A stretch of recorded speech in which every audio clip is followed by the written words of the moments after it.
Well, thank you, Patty, not only for your kind words tonight, but for your generous service to the President's Business Council and the university. It's been a pleasure for me to work with you these past few months in this new interim role. I just wanted to say one word about interim. Some of you have heard this before, but not everyone. On Move-In Day, which is, as so many in this room know, an amazing show of Scranton pride and what the university is all about when our freshman students arrive on campus and are so quickly unpacked by scores, 457 underclass men and women joined by faculty and staff to get their things to their rooms. And it's an amazing welcoming day. But on this particular moving day, the last one, after a freshman had moved in, a member of the class of 2021, he was talking with a junior who had helped move him in. And the freshman asked me, "Father, I've heard you referred to several times today as the interim president. What does interim mean?" My first thought was he didn't take Latin in high school,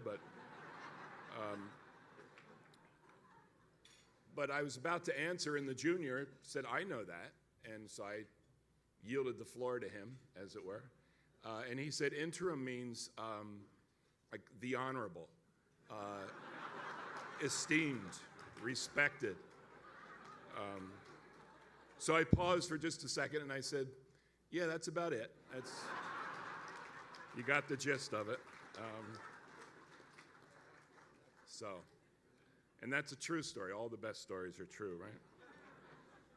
So now that we're all on the same page about what an interim president actually is, let me just briefly offer a few of the priorities this year for the university and ones that I have.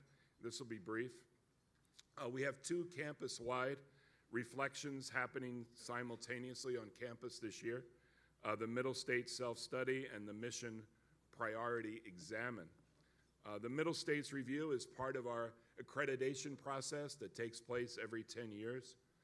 But this process also asks us to evaluate our work against those things that we claim to be. So this type of objective review is time-consuming and not always easy, but it is necessary for us as we work together with the goal of better serving our students moving forward. The Mission Priority Examine will take place this year on our campus, and the ultimate goal here, modeled after the prayer of St. Ignatius of Loyola, is to look thoroughly at the ways that we live out specifically our Catholic and Jesuit mission at the university, and perhaps point to some new possibilities and even more effective ways of accomplishing those goals. I know that this review will also assure us that we have much to celebrate in this area. Among my priorities this year is to help enable the search committee for the next provost and senior vice president for academic affairs to successfully complete its work. Given the importance and timing of this search, our president-elect, Father Scott Pallars, will also be directly engaged in the search and in the selection of our next provost. I consult with him regularly throughout, and he'll participate with me in the finalist interview process. And speaking of Father Pallars, let me say a few words about another area of focus for me this year, namely working to assume a smooth transition for Scott. I like to say that when we began this transition, we had 3 presidents. Now we're down to 2, so we're making progress. It's a great thing.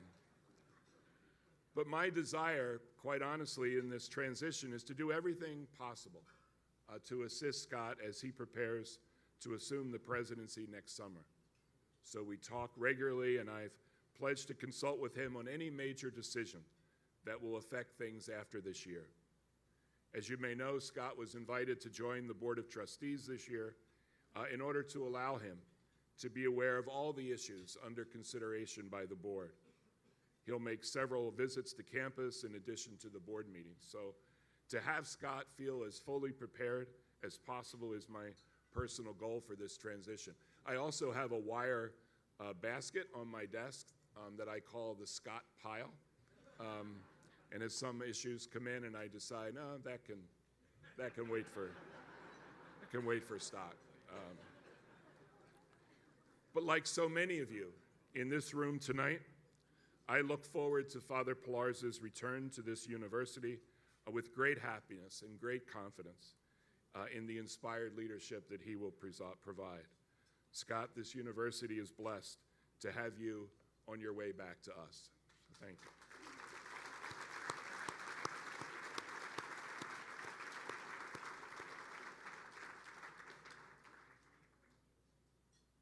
So as you can tell, there's much to do this year at Scranton, and I look forward to this new challenge. But more importantly, I look forward to accomplishing our goals together.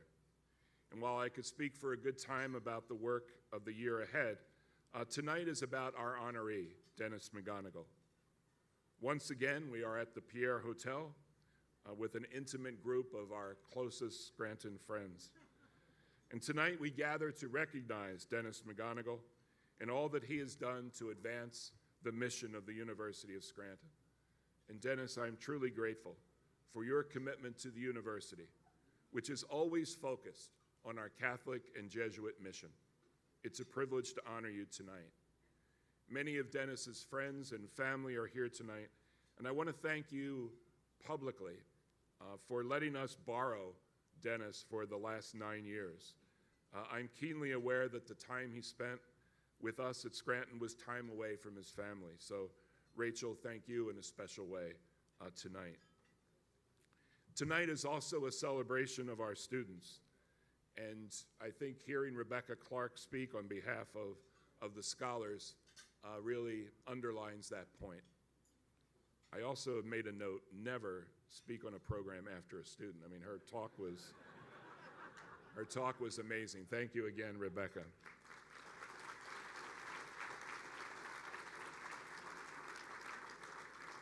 And at the heart of the University of Scranton are more than 5,000 students ready to go out and change the world for the better.